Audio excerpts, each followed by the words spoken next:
Ahojte, volám sa Tibor a som režisér cestopisov. Už ako malého chlapca ma fascinovali sopky. A pri mojej práci som mal to šťastie, že niekoľko z nich som ich mohol navštíviť. Keď sa pozriete za mnou, toto je hora Sitno. V minulosti známy šťavnický stratovulkán, ktorý bol jedna z najväčších sopiek na svete. Dnes je Sitno už vyhasnutá sopka, no vo svete nájdete množstvo aktívnych. Tak poďte so mnou, vezmem vás na Island. V kráteroch spiacich sopiek sa častokrát zhromažďuje dažďová voda, no aj keď sa zdá byť veľmi čistá, chemickými reakciami sa vytvorí kyselina sírová a tá môže byť veľmi nebezpečná, rovnako ako sopečné výpary.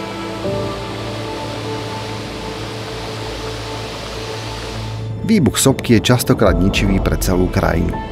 Vypálené miesta po žeravej láve sa však za niekoľko rokov stávajú veľmi úrodné, čo sem samozrejme vždy prilákalo ľudí.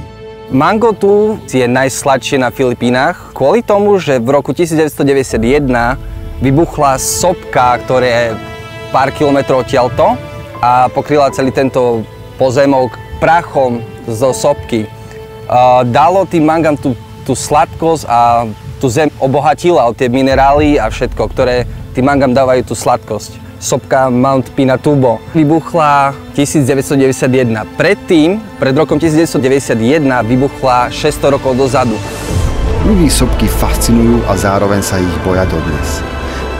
Na jednej strane ich chodia obdivovať tak ako sopku Tangkuban Perahu, zároveň majú miestni ľudia strach, že vybuchne sopka aj vtedy, keď počujú hrmenie sprevádzajúce silnú búrku.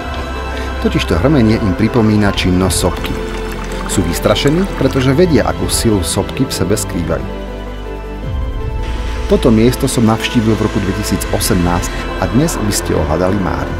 O rok neskôr toto údolie v podstate celé prestalo existovať.